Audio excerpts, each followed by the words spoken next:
From a distance, New York may look like a city of stone, steel, and glass, but its story begins with the water. Long before skyscrapers and docks appeared here, the Lenape used the waterways around Manhattan for fishing, travel, and trade. The sheltered harbor later attracted merchants, ship owners, and new residents. Manhattan is bordered by the Hudson River to the west and the East River to the east. Despite its name, the East River is a tidal strait.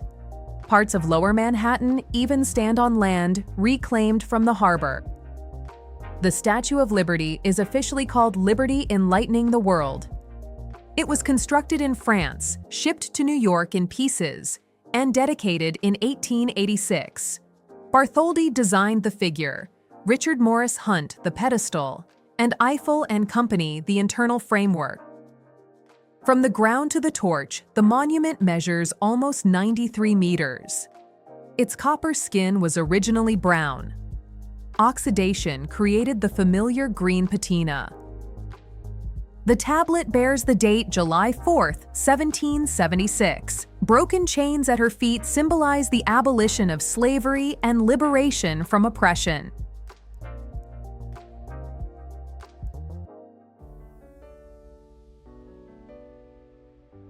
From 1892 until 1954, Ellis Island was the main federal immigration station in the United States. More than 12 million immigrants were processed here, and most medical and legal inspections lasted only a few hours. Land reclamation enlarged the island from about 3.3 acres to 27.5 acres. Battery Park, now officially known as the Battery, takes its name from the artillery once positioned here to defend New York Harbor. Castle Clinton later served as an entertainment venue, immigration depot, and aquarium. Charging Bull appeared in 1989 as Arturo Di Modica's symbol of recovery after the stock market crash of 1987. The New York Stock Exchange moved into this building in 1903. Its trading floor used telephones, ticker machines, pneumatic tubes, and early air conditioning. The brass bells became one of Wall Street's best-known rituals. The two memorial pools occupy the footprints of the former Twin Towers. The names around their bronze edges follow meaningful adjacencies, placing relatives, friends, and colleagues beside one another rather than listing them alphabetically. One World Trade Center rises to a symbolic height of 1,776 feet, referring to the year of American independence. The low warehouses of South Street Seaport recall the era when this was the commercial heart of New York's waterfront. Beginning in 1818, packet ships departed on fixed dates, whether fully loaded or not. That made international trade and passenger travel far more predictable. The Brooklyn Bridge was built between 1869 and 1883. When it opened, it was the longest suspension bridge in the world. John Roebling designed it. His son Washington became chief engineer, while Emily Roebling helped manage communication with the construction teams when illness kept him away from the site. The Manhattan Bridge was completed in 1909. It carries road traffic, pedestrians, cyclists, and 4 subway services between Manhattan and Brooklyn.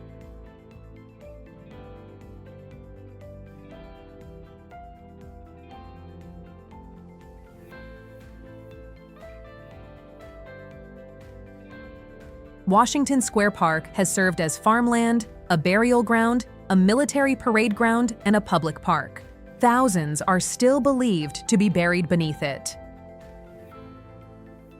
The Marble Arch commemorates George Washington, while the square later became a gathering place for musicians, students, and activists.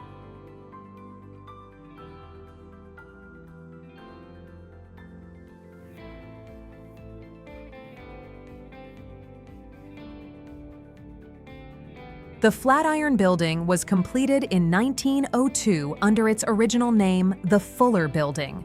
Its steel frame is clad in limestone and terracotta.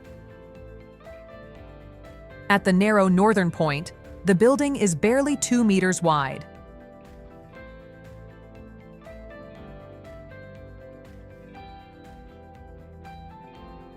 The completed arm and torch of the Statue of Liberty were once displayed in Madison Square Park to raise money for the statue's pedestal.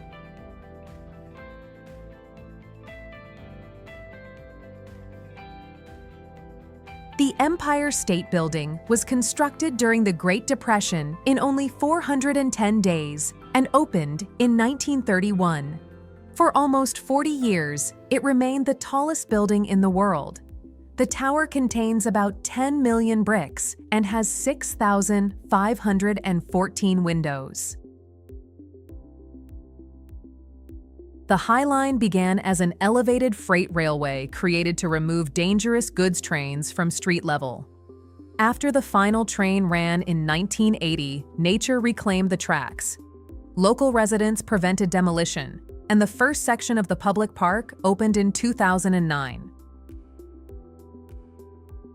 At the northern end of the High Line lies Hudson Yards, a modern neighborhood constructed around the West Side rail yards. Vessel contains 154 interconnected flights of stairs, around 2,500 steps, and 80 landings. Times Square was originally called Long Acre Square and received its present name after the New York Times opened its headquarters here. Since 1907, an illuminated ball has descended above the square on New Year's Eve. Bryant Park provides a compact green space directly behind the New York Public Library. The library stands on the former site of the Croton Reservoir. Its monumental Beaux-Arts building opened in 1911. The two lions outside are commonly known as Patience and Fortitude, while large research stacks lie beneath Bryant Park. Grand Central Terminal opened in 1913. Its information booth clock has 4 opal faces, while the celestial ceiling presents the constellations in reverse, described as a view from a divine perspective. The Chrysler building was completed in 1930. Its steel spire was secretly assembled inside the structure and raised through the roof, briefly making it the tallest building in the world. The United Nations headquarters occupies an 18-acre site beside the East River. John D. Rockefeller Jr. financed the purchase. An international team, including Le Corbusier and Oscar Niemeyer, designed the complex under Wallace Harrison. Rockefeller Center was created during the Great Depression as a city within the city, combining offices, broadcasting studios, shops, art, and public spaces. In 1931, construction workers placed a modest Christmas tree here. 2 years later, it became an official annual tradition. Across Fifth Avenue stands St. Patrick's Cathedral. Its foundation stone was laid in 1858. The Civil War interrupted construction, and the cathedral finally opened in 1879. Central Park covers 843 acres in the heart of Manhattan. Frederick Law Olmsted and Calvert Vaux designed it as a sequence of meadows, woodlands, lakes, and winding paths. Although it appears natural, nearly every landscape was reshaped or planted by hand. Bethesda Terrace is the architectural heart of Central Park. Its arcade contains almost 16,000 patterned Minton tiles. The fountain is crowned by Angel of the Waters, created by sculptor Emma Stebbins. The lake appears natural, but it was designed as part of Central Park's carefully constructed landscape. Its winding shoreline makes the 20-acre body of water seem larger and more secluded than it really is. The Metropolitan Museum of Art holds more than 1.5 million objects spanning over 5,000 years of artistic history. The Jacqueline Kennedy Onassis Reservoir was constructed between 1858 and 1862 and covers about 106 acres. The creation of Central Park displaced around 1,600 residents, including the inhabitants of Seneca Village. a predominantly Black community with homes, churches, a school, and many property owners. As the flight reaches the northern end of the park, the Reservoir offers a final reminder that New York's most natural-looking landscapes were carefully engineered. If you enjoyed this flight, subscribe to Sophie's Places to See for more cities from above. Thanks for watching, and see you in the next video.